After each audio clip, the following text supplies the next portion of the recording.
looking to upgrade the furniture in your RV, you have a lot of options. We started with this 2002 Winnebago Brave, and it had the standard flex steel style furniture in it. It had the basic recliner, which was a cloth recliner, and it had the sofa. Now the sofa was a little bit of an upgrade. It was an electric sofa that did fold out into a little bit of a larger bed, but it wasn't quite big enough. So the variety of components out there, you can even use some residential stuff. Thing you got to remember about some of the residential furniture that you might get at some of the stores is that this is going to put, your RV is going to be put through some pretty grueling road vibrations, banging around, getting into campgrounds. So, you know, the very inexpensive residential furniture is not going to hold up.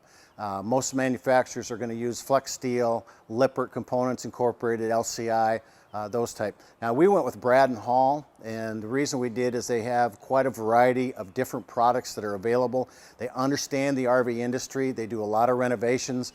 In fact, they physically did their own renovations for many years, so the guys that are on the phone knew some of the challenges that we have in here. So the first thing we had to look at is we took the old furniture out. We looked at the space we had, and this one happens to have a slide room in it, so we're kind of limited in the size of the sofa, the dinette, so somewhere we're going to have to compromise.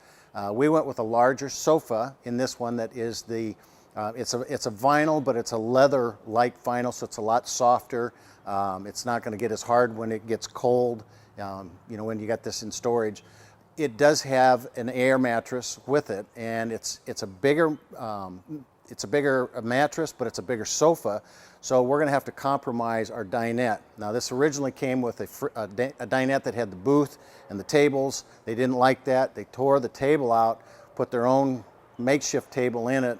Weren't real happy with that either. So now what we're going to do is we're going to have to customize a dinette that's going to be a table and 2 chairs.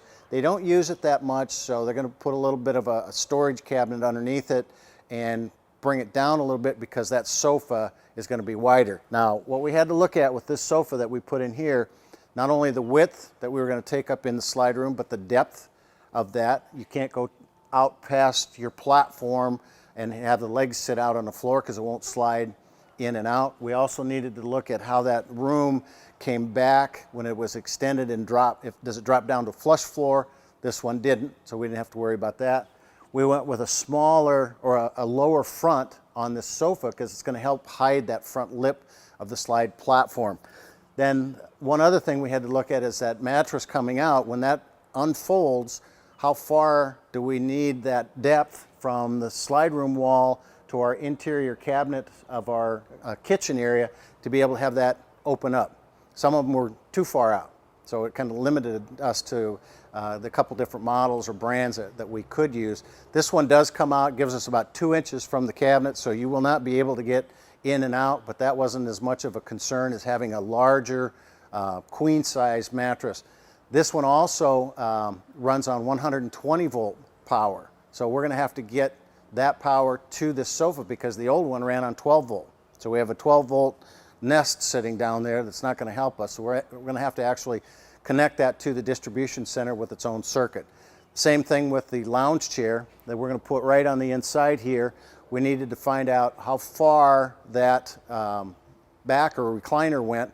This one is more of a push out and it reclines, so it doesn't just go straight back. Otherwise we'd have to have it clear out in the middle of the room. Now some of the options that you see people are putting in, they've got a loop base, it's called. So when you're traveling, you've got this round base at the bottom with a pretty much a lockdown wing nut that goes over the top of it, and then when you get to the campground you undo that and you can pull it out anywhere you want. So it's kind of movable and it gives you a little bit of flexibility. But we're going to need to put 120 volt power to this as well so we can connect the two of them. So if you're looking to upgrade, make sure you do your measurements, talk to somebody that can help you with their furniture, their specifications, how it's going to recline, what kind of power it needs, depth, all that stuff before you run into an issue.